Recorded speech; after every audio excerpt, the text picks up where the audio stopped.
O número de crianças confusas sobre o próprio sexo está explodindo.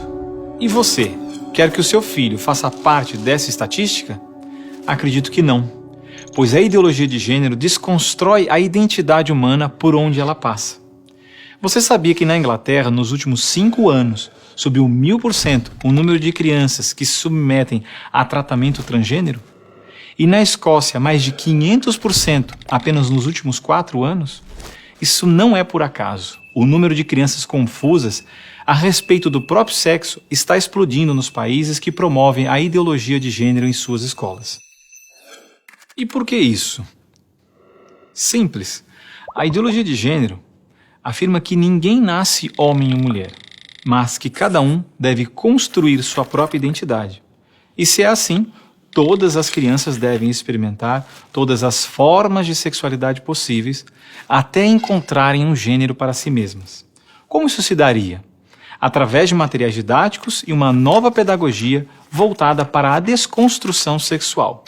Sim, ideias têm consequências, e as consequências da ideologia de gênero promovem exatamente esta confusão, fazendo nossas crianças duvidarem de si mesmas na sala de aula, ambiente onde os pais estão cada vez mais ausentes e onde as crianças estão em fase de natural imaturidade e questionamento. O que muitos escondem é que existe uma verdadeira indústria do gênero por trás de toda essa confusão e que está organizada para destruir nossas famílias. Com certeza você já ouviu na televisão alguém dizer que a família é uma instituição antiquada, que os tempos mudaram e que precisamos abrir a cabeça. É porque não estão conseguindo mudar a cabeça da população que a estratégia de promover a ideologia de gênero nas escolas se tornou tão urgente para eles. Foi por isso que em 2014, quando o Congresso votou a proposta de Plano Nacional de Educação, deputados e senadores retiraram todas as referências à ideologia de gênero do seu texto, respeitando assim a vontade expressa do povo brasileiro que rejeita essa ideologia. Em 2015, quando chegou a hora de se votar os planos estaduais e municipais de educação, o MEC, atropelando a decisão do Congresso, tentou impor silenciosamente o gênero aos estados e municípios. Depois que o gênero já havia sido rejeitado pelo Congresso, por meio da Segunda Conferência Nacional de Educação, o CONAE 2014, o MEC produziu um documento que depois seria transmitido a todos os estados e municípios, definindo a questão do gênero como diretriz educativa, e ainda por cima, como se tivesse sido aprovado pelos deputados e senadores. A trapaça se encontra em inúmeras páginas do documento. Vamos dar apenas alguns exemplos. Na página 25, o MEC afirmava que a União, os estados e os municípios deveriam promover a diversidade de gênero. Veja, não estão falando em respeitar a diversidade de gênero, mas sim em promovê-la. Na página 36, você vai ler que os estados e municípios deveriam disseminar materiais pedagógicos que promovam a igualdade de gênero, orientação sexual e identidade de gênero. Na página 41, que estados e municípios deveriam desenvolver, garantir e executar anualmente nos sistemas de ensino fóruns de gênero. Na página 92, que estados e municípios deveriam ampliar os programas de formação dos professores sobre gênero, diversidade e orientação sexual. Mas vejam, assim como eu, milhares de pais e professores lutaram democraticamente contra o documento em nossas câmaras municipais. O movimento foi histórico e disse não a essa fraude. Cidade a cidade, a ideologia de gênero foi rejeitada dos planos de educação de quase todos os 6.000 municípios brasileiros. Era de se esperar que, após essa imensa pressão popular, o governo desistisse dessa ideia de introduzir à força o ensino da ideologia de gênero nas escolas do Brasil. Mas não, o MEC colocou novamente as chamadas questões de gênero na Base Nacional Comum Curricular, um documento que se propõe a impor o conteúdo de aprendizagens consideradas essenciais para todos os alunos brasileiros.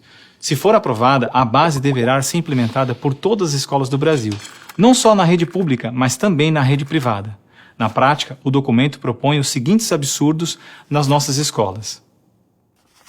Na página 159, está escrito que o professor de artes deve desenvolver as aulas discutindo experiências corporais, pessoais e coletivas, de modo a problematizar questões de gênero e corpo. Na página 165, se volta a dizer que o professor de artes deve refletir sobre as experiências pessoais e coletivas desenvolvidas em aula ou vivenciadas em outros contextos, de modo a problematizar questões de gênero, corpo e sexualidade. Na página 305, se estabelece que na área de ciências humanas, a diversidade de gênero deve ganhar especial destaque. E não para por aí. Na página 351, se estabelece que o professor de História coloque em destaque as temáticas voltadas para as questões de gênero. Na página 378, se estabelece que o professor de História trabalhe em aulas questões de gênero, anarquismo e protagonismo feminino, mostrando as transformações ocorridas no debate sobre as questões de gênero no Brasil durante o século XX. Vocês estão vendo? A ideologia de gênero está presente no documento, é explícito, e o governo brasileiro demonstra com isso ignorar a vontade popular. Se a base for aprovada, terá valor de lei e será obrigatória. A ideologia de gênero será imposta de forma autoritária como a única moral permitida, quer os pais queiram ou não. Mas o que diz a nossa Constituição? Diz que a educação é dever do Estado e da família, e que o Estado deve criar todos os meios legais necessários que garantam à família a possibilidade de se defender contra qualquer programa, prática ou propaganda que contrarie o respeito aos valores da família. E ainda mais, o artigo 26 da Declaração Universal de Direitos Humanos diz que os pais têm prioridade de direito na escolha do tipo de educação que será ministrada a seus filhos. Não vamos aceitar a imposição deste absurdo sobre os nossos filhos. O governo pretende aprovar a Base Nacional Comum Curricular ainda este ano de 2017. Por isso, pare, reflita e nos ajude enquanto ainda é tempo. E compartilhe esse vídeo com pais, professores, diretores de escola, vereadores, lideranças da sua comunidade. Ninguém pode ficar indiferente. A ideologia de gênero deixa marcas que ficam para sempre.